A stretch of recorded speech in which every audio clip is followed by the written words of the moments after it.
শুভ সকাল প্রিয় শিক্ষার্থীবৃন্দ। মার্টিন লুথার কলেজের বাংলা প্রথম পত্রের অনলাইন ক্লাসে তোমাদের স্বাগত। আমরা বাংলা প্রথম পত্রের সহপাঠ অংশের সৈয়দ ওয়ালিউল্লাহ রচিত লাল সালু উপন্যাসটি আলোচনা করছি।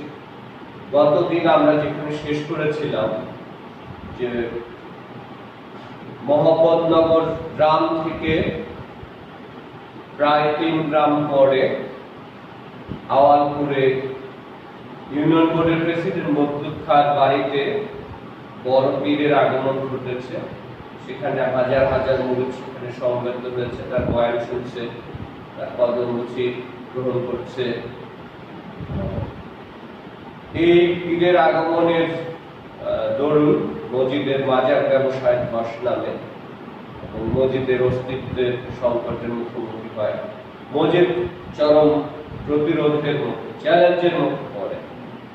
আর এই অবস্থায় মসজিদ নিজে এই পীরের অনেক প্রশংসা শুনেছে, স্তুতি বন্দনা শুনেছে অনেকের কাছ থেকে, এমনকি নিজের পরিবারের কাছ থেকেও এই পীর সম্পর্কে নানান মাত্রিক প্রশংসার কথা বলেছেন, অলৌকিক ক্ষমতার কথা বলেছেন। এ কারণে মসজিদ নিজে থেকে সেখানে নিজে চোখে দেখতে গিয়েছিল। সেখানে পীর সাহেবের বয়ান, তার মুরিদদের কথাবার্তার মধ্যে এক ধরনের কুসংস্কার এবং অন্ধবিশ্বাসের মিথ্যা প্রচারণার অংশটায় অনেকটা বেশি সেখানে মসজিদ দেখেছে। যে পীরের নাম খ্যাতি যশে জনগণ বুঝে না বুঝে তার ওয়াজ শুনে কান্নাকাটি করেছে। এই ওয়াজে আবেগ আপ্লুত হয়ে এক সময় ভাবোন্মত্ত জনতা পীরের উপর অতর্কিতে হামলা করে বসে। আর পীর সাহেব আত্মরক্ষার জন্য যুবকের সাবলীল ভঙ্গিতে সেখানে যে গাছ ছিল সেই গাছের ডালে চলে বসে। এরপরে তাকে নিয়ে অনেক কান্নাকাটি আহাজারি করেছে মুরিদরা, যে তাদের রেখে পীর সাহেব অন্য কোথাও চলে গেলে, উপরে উঠে গেলে তো তাদের ধর্মীয় পথে দিশা কে দেবেন। এই অংশটুকু ছিল। জোয়ারি ঢেউয়ের মতো সম্মুখ ভেঙে এলো জনস্রোত। অনেক মরা কান্না ও আকুতি বিকুতির পর পীর সাহেব বৃক্ষ ডাল হইতে অবশেষে অবতরণ করলেন। এই সম্মিলিত জনতা পীরকে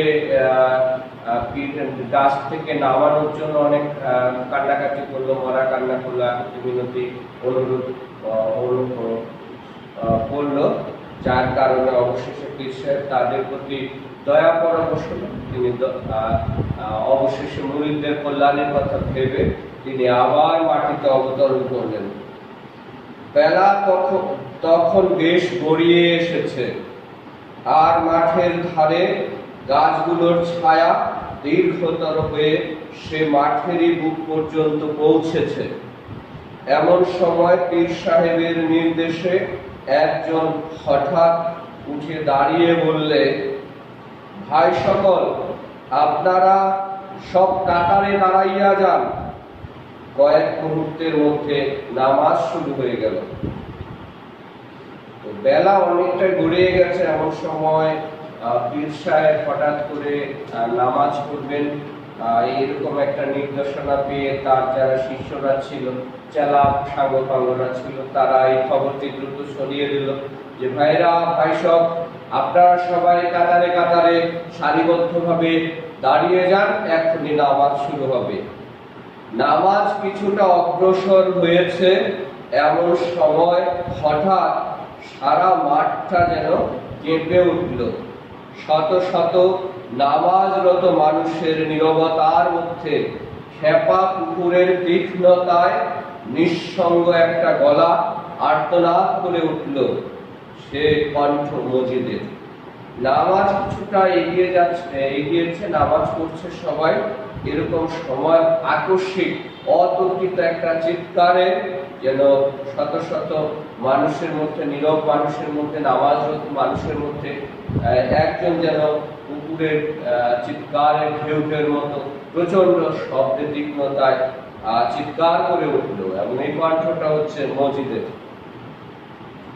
যত সব শয়তানি বেদাতি কাজ কারবার, খুদার সঙ্গে মশকরা, নামাজ ভেঙে কেউ কথা কইতে পারে না, তাই তা শেষ না হওয়া পর্যন্ত সবাই নীরবে মসজিদের অশ্রাব্য গালাগালি শুনলে। মোনাজাত শেষ হয়ে গেলে সাঙ্গ পাঙ্গদের তিনজন এগিয়ে এলো। একজন কঠিন গলায় প্রশ্ন করলো, চেঁচামেচি কর্তা কিসকাও আসতে? লোকটি আবার পশ্চিমে এলেম শিখে এসে অবধি বাংলা জবানের কথা কয় না। মজিদ বললে, কোন নামাজ হইল এটা? কাহে জোহর কা নামাজ হুয়া?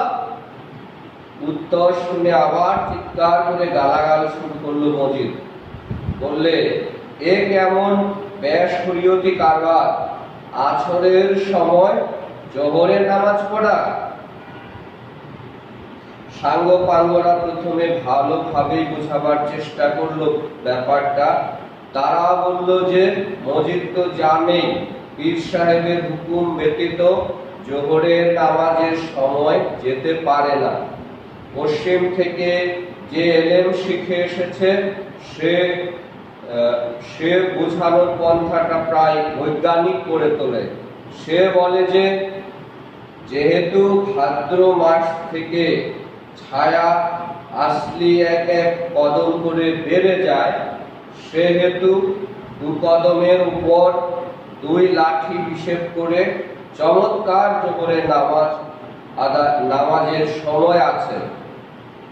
মসজিদ বলে মাপো, এবং পীর সাহেবের সাঙ্গ পাঙ্গরা যতদূর সম্ভব দীর্ঘ 6 কদম ফেলে তার সাথে 2 লাঠি যোগ করেও যখন ছায়া নাগাল পেল না, তখন বললে, তর্ক যখন শুরু হয়েছিল তখন ছায়া ঠিক নাগালের মধ্যেই ছিল।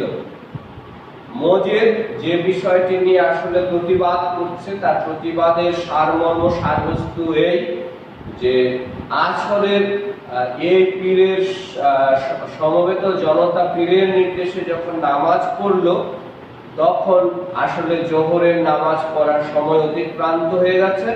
আসরের নামাজ পড়ার সময় তারা জোহরের নামাজ পড়লো। বিষয়টি শরীয়ত মোতাবেক একেবারে বেআইনি। এই কারণে মসজিদ তাদের চিৎকার করে এই বিষয়টির অন্যায় প্রতিবাদ করছে, ভুল তাদের সংশোধনের চেষ্টা করেছে। কিন্তু পীরের যারা সাঙ্গপাঙ্গ, যারা মুরিদ, তারা কিন্তু বিষয়টি মানতে রাজি নয়। তারা বলছে যে না, পীর সাহেবের হুকুম ব্যতীত যেহেতু সূর্য কোনোভাবেই সামনে এগোতে পারবে না, বিশেষ করে জোহরের নামাজের সময় অতিক্রম করে সূর্য এগিয়ে যেতে পারবে না, সুতরাং পীর সাহেবের যখন তিনি নামাজ পড়বেন তখন সেই সময়টা জোহরের নামাজ হিসেবে বিবেচিত হবে, সেই সময়টাই সূর্যের হিসেবে ঠিক থাকবে। কিন্তু এটিও খুব বেশি এই খোরা যুক্তি মনে হয়েছে। তারা যেভাবে একদিন বোঝানোর চেষ্টা করছে যে ভাদ্র মাস থেকে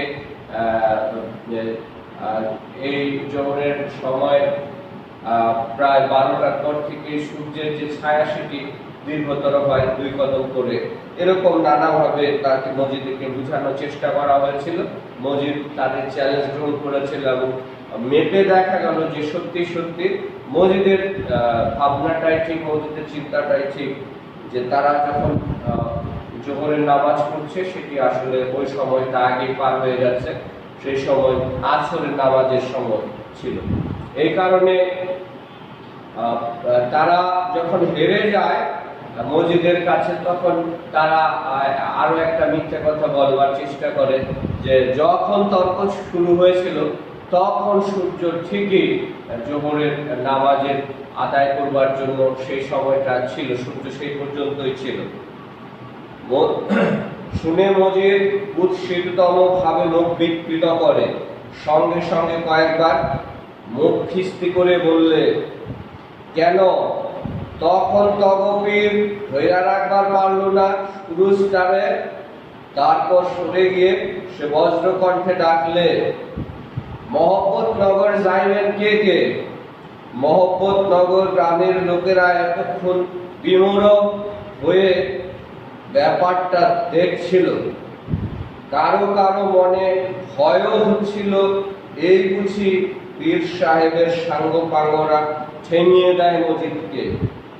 এবার তার ডাক শুনে একে একে তারা ভিড় থেকে খসে এলো।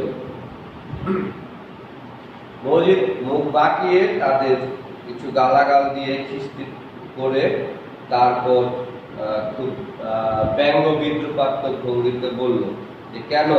তখন তহবিল ধরে রাখবার পারলো না সুরস্তারে। তারপর সরে গিয়ে সে বজ্রকণ্ঠে বলল, মজিদ যেহেতু আগে শুনেছে পীর এত ক্ষমতা যে সূর্যকে ধরে রাখতে পারেন, এটাই তো স্বাভাবিক। যেহেতু ক্ষমতা যা তিনি সূর্য ধরে রাখতে পারলেন না, জীবনের সময় অতিক্রান্ত হয়ে গেছে, সেই সময় আবার তিনি সাঙ্গপাঙ্গদের নিয়ে আসরের নামাজ পড়েন, বিষয়গুলো শরীয়ত মোতাবেক সত্যি বেআইন। মজিদ সেটার প্রতিবাদ করেছে, গালিগালাজ করেছে। অবশেষে সে জোরে চিৎকার করে দৃষ্টি আকর্ষণ করবার চেষ্টা করেছে যারা মহব্বতনগর গ্রামের মানুষ তারা যেন তার সাথে তার অনুগামী হয়। মহব্বতনগর গ্রামের যারা ছিল তারা বিষয়টা নিয়ে খুব শঙ্কিত ছিল। বলা যায় না কখন এই পীরের শিষ্যরা না সাঙ্গপাঙ্গরা মসজিদের উপর ছাপিয়ে পড়ে। মতিগঞ্জের সড়কে উঠে ফিরতে মুখপথ ধরে মসজিদ একবার পিছনে তাকিয়ে থুথু ফেলে, তওবা কাটে, নিঃশ্বাসের নিচে শয়তানকে অশ্রাব্য ভাষায় গালাগাল করলো। তারপর দ্রুত পায়ে হাঁটতে লাগলো। সঙ্গের লোকেরা কিন্তু কিছু বললে না। তারা যদিও মসজিদকে অনুসরণ করে বাড়ি ফিরে চলেছে, কিন্তু মন তাদের দোটানার দ্বন্দ্বে দোল খায়। চোখে তাদের এখনো অশ্রুর শুষ্ক রেখা। মতিগঞ্জের সড়কে উঠে পিছন ফিরে ঘুরে এইদিকে থুতু ফেলে এই আওয়ালপুরের দিকে, তারপর তওবা কাটে এবং সে নিঃশ্বাসের নিচে শয়তানকে গালিগালাজ করে। মসজিদের মতে যে পীর সাহেব তিনি শয়তানের প্রতিনিধিত্ব করছেন, মসজিদ এই আওয়ালপুরে আর কোনোদিন আসবেন না। থুতুকে ফেলে গেলেন, গালিগালাজ করে গেলেন।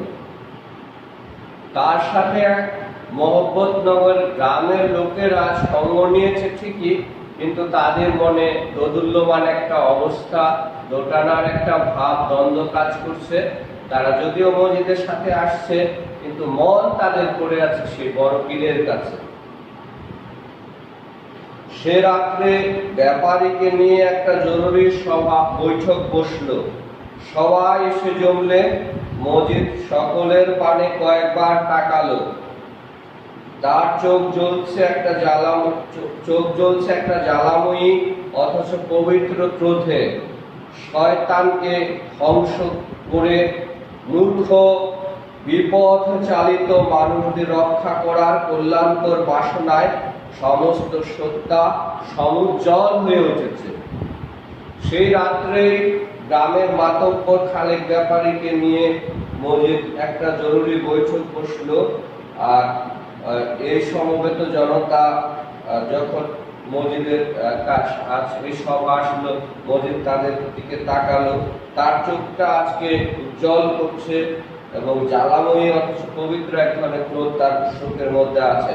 শয়তানকে ধ্বংস করে মূর্খ মানুষ, বিপদ চালিত মানুষকে রক্ষা করার জন্য সে আজকে যে প্রতিবাদ করে এসেছে আওয়ালপুরে এবং মানুষদের বিপদগামী পীরের হাত থেকে রক্ষা করবার জন্য, তার যে প্রচেষ্টার জন্য সে আত্মতুষ্টিতে ভুগছে।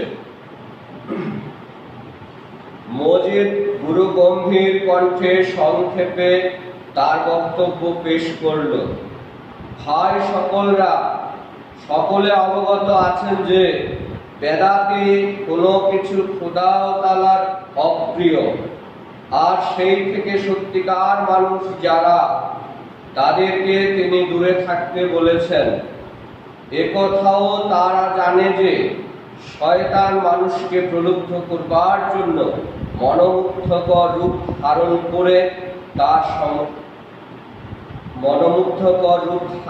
করে তার সামনে উপস্থিত হয় এবং অত্যন্ত কৌশল সহকারে তাকে বিপথে চালিত করবার প্রয়াস পায়। সমবেত জনতার মধ্যে মজিদ গুরু গম্ভীর কণ্ঠে তার বক্তব্য পেশ করল।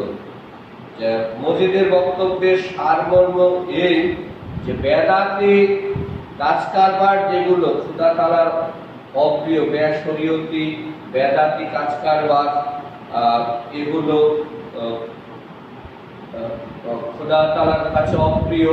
আর সত্যি সত্যি সৎ মানুষ যারা, ভালো মানুষ যারা, তারা কিন্তু এই ভালো কাজ এবং সৎ কাজ এবং বেদাতি কাজের পার্থক্য খুব ভালো করে বুঝতে পারে।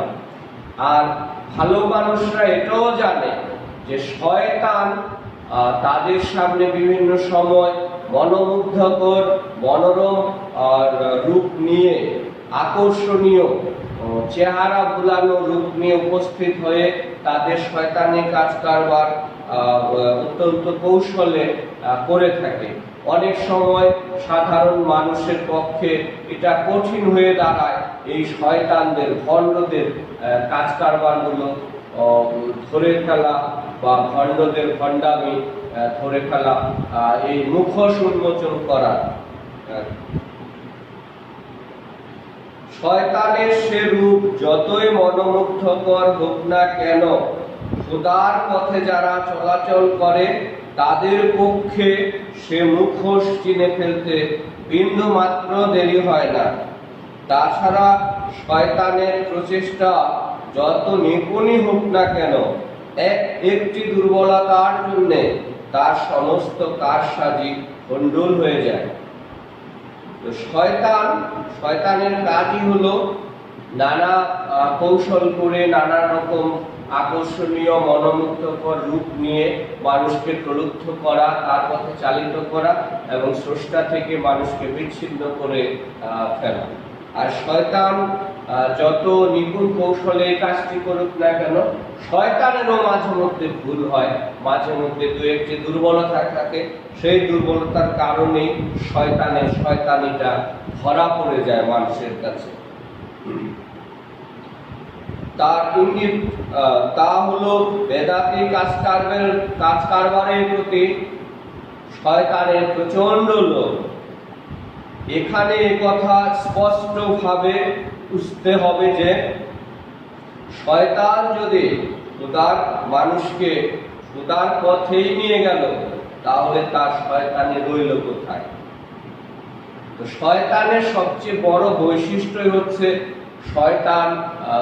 শয়তানের বেদাতি কাজ কারবার, বেশরীয়তি কাজ কারবার, বেআইনি কাজ কারবারের প্রতি, খারাপ কাজ কারবারের প্রতি, যেগুলো করলে মানুষ স্রষ্টা থেকে বিচ্ছিন্ন হবে, আলাদা হয়ে যাবে, সেই কাজ কারবারগুলোর প্রতি শয়তানের প্রচন্ড লোভ। আর শয়তান সেই কাজগুলো করে থাকে।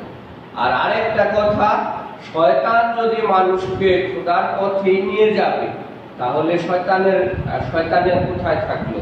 শয়তানের কাজই তো হলো স্রষ্টার সাথে, সৃষ্টিকর্তার সাথে, খোদা তাআলার সাথে এক ধরনের শত্রুতা তৈরি করা, মানুষের বিচ্ছিন্নতা তৈরি করা। শয়তানের কাজই হলো খোদা তাআলার খোদার বান্দাকে তার নিজের দলে টেনে নেওয়া, খোদা থেকে তাকে বিচ্ছিন্ন করে দেওয়া। খনিতার পর মজিদ আসল কথায় আসে। একটু দম নিয়ে সে আবার তার বক্তব্য শুরু করে। আওয়ালপুরে তথাকথিত যে পীর সাহেবের আগমন ঘটেছে, তার কার্যকলাপ মনোযোগ দিয়ে লক্ষ্য করলে উক্ত মন্তব্যের যথার্থতা প্রমাণিত হয়। মুখোশ তার ঠিকই আছে। যে মুখোশকে ভুল করে মানুষ তার কবলে গিয়ে পড়বে, কিন্তু তার উদ্দেশ্য মানুষকে বিপথে নেওয়া, খোদার পথ থেকে সরিয়ে জাহান্নামের দিকে চালিত করা।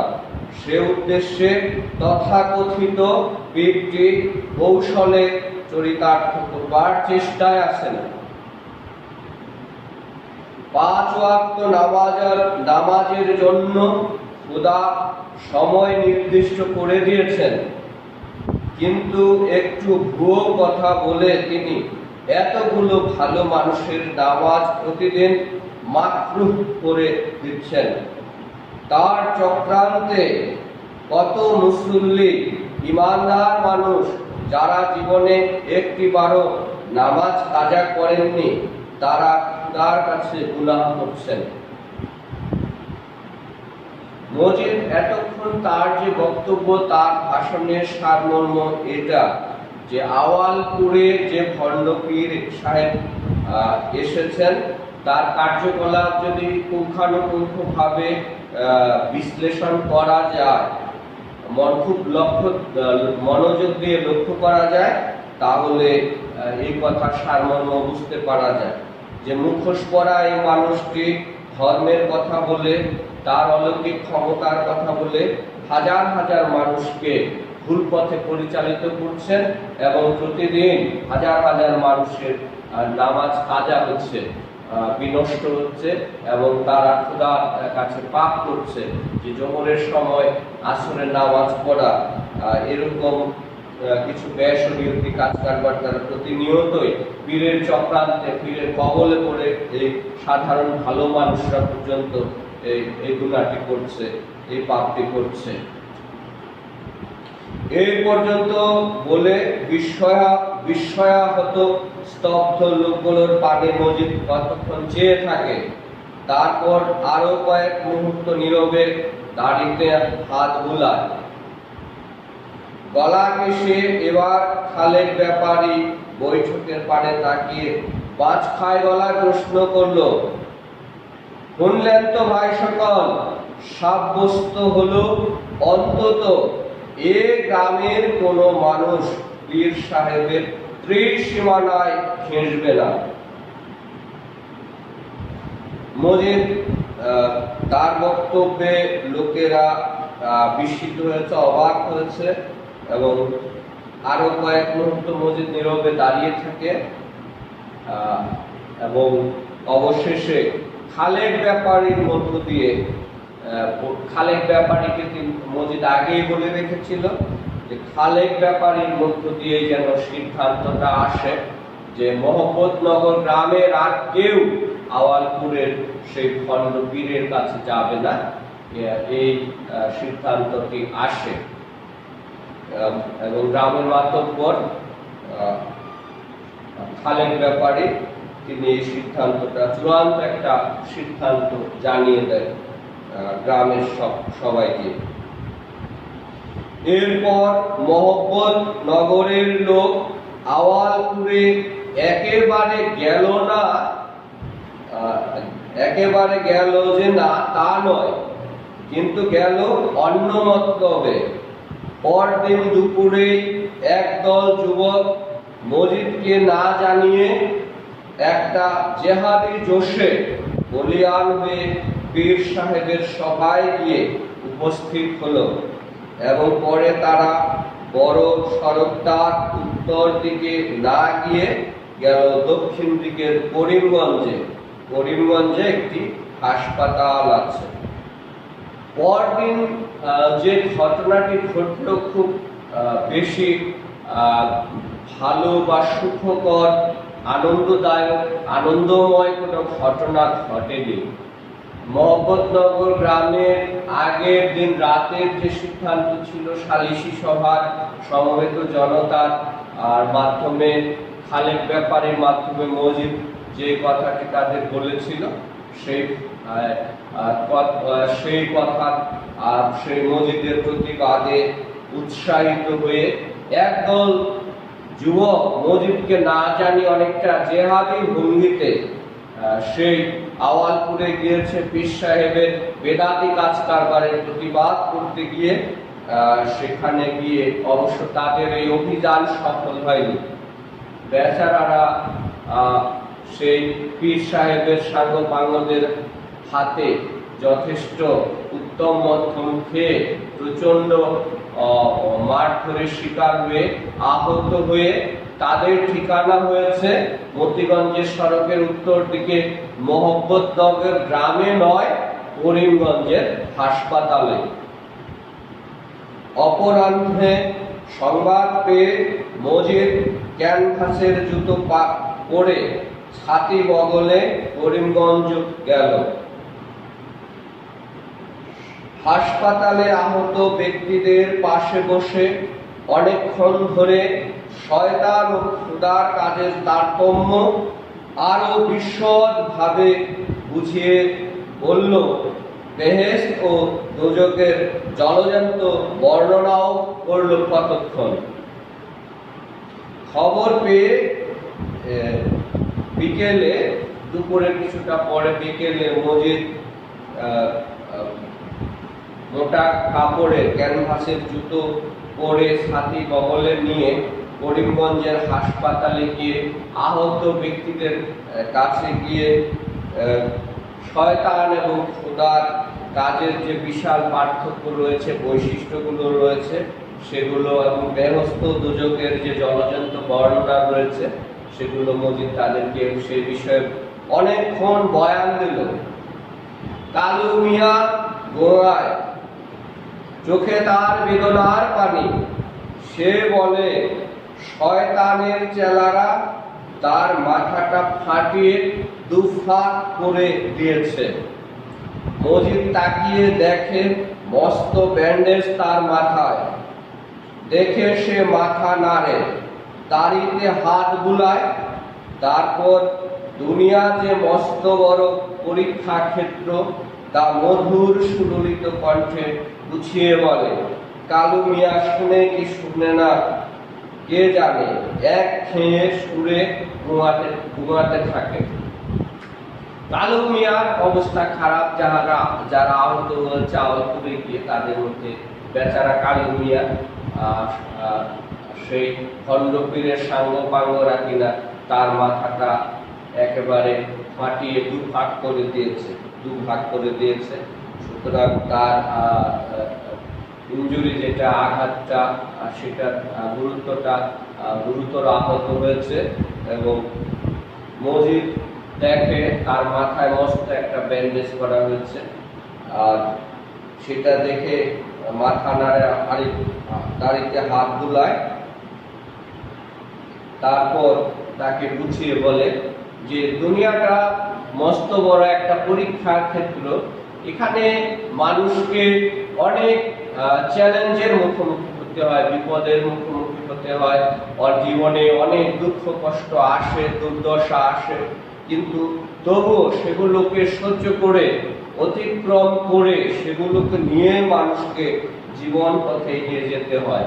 তো কালু মিয়ার যে অবস্থা, তার যে ক্ষতস্থান, সে যেভাবে আহত হয়েছে, সেটার যে যন্ত্রণা, সেটার যে কষ্ট, তার ওই মুহূর্তে ওই ধরনের সান্ত্বনা বাক্য, ধর্মীয় কথাবার্তা আসলে খুব বেশি একটা কাজে দিচ্ছিল না।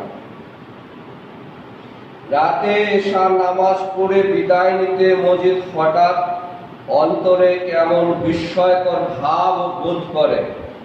কম্পাউন্ডারকে ডাক্তার বলে মনে করে বলে, পোলাগুলিরে একটু দেখবেন, ওরা বড় সওয়াবের কাম করছে, ওদের যত্ন নিলে আপনারও সওয়াব হইব।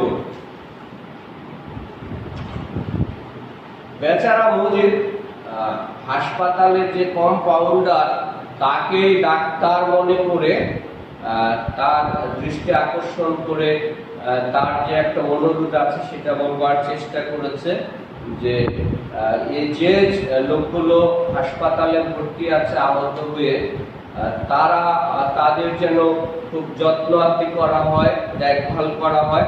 কেননা এই মানুষগুলো যে কাজের জন্য গিয়েছে, যে কাজ করতে গিয়ে আহত হয়ে আসছে, ব্যান্ডেজ করতে হয়েছে যাদের, এইভাবে তারা কিন্তু বড় ভালো সওয়াবের কাজ করার জন্য গিয়েছিল। আর এই কারণে তাদের যদি চিকিৎসা ঠিকমতো করা হয়, সেবা যত্ন করা হয়, তাহলে তাদেরও সওয়াব হবে। ভাং গাঁজা খাওয়া রসকস শূন্য হাড়গিলের চেহারা কম্পাউন্ডারের প্রথমে দুটো পয়সার লোভে তার চোখ চকচক করে উঠেছিল, কিন্তু সোয়াবের কথা শুনে একবার আপাত মস্তক মজিদকে দেখে নেয়, তারপর নিরুত্তরে হাতের শিশিটা ছাকাতে ছাকাতে অন্যত্র চলে যায়। তো কম্পাউন্ডারের ভাঙ্গা দেখাওয়া রসকশূন্য এই কম্পাউন্ডার প্রথমে মজিদের কথায় কিছুটা মনোযোগ দিয়েছিল, এই ভেবে যে মজিদ বুঝি তাকে কিছু টাকা পয়সা দিবে, এই লোকগুলাকে স্পেশাল কেয়ার, বিশেষ যত্ন আত্মি করার জন্য, সেবা শুশ্রূষা করার জন্য। কিন্তু যখনই মজিদ তাদের স্বভাবের কথা বলেছে এবং লোকটি খুব চালাক, মজিদকে দেখেই বুঝতে পেরেছে যে সে তো কোনো টাকা পয়সা দেবে না, মুখে মুখে শুধু স্বভাবের কথা বলছে, সুতরাং তার দিকে তার খুব একটা আগ্রহ থাকলো না। সে একটা ওষুধের শিশির ছাকাতে ছাকাতে অন্য কোথাও চলে গেছে, অন্য কোনো ওয়ার্ডে চলে গেছে। তো এই পর্যন্ত থাক, আমরা পরবর্তী অংশ আগামী দিন আলোচনা করব। সবাইকে অনেক অনেক শুভেচ্ছা।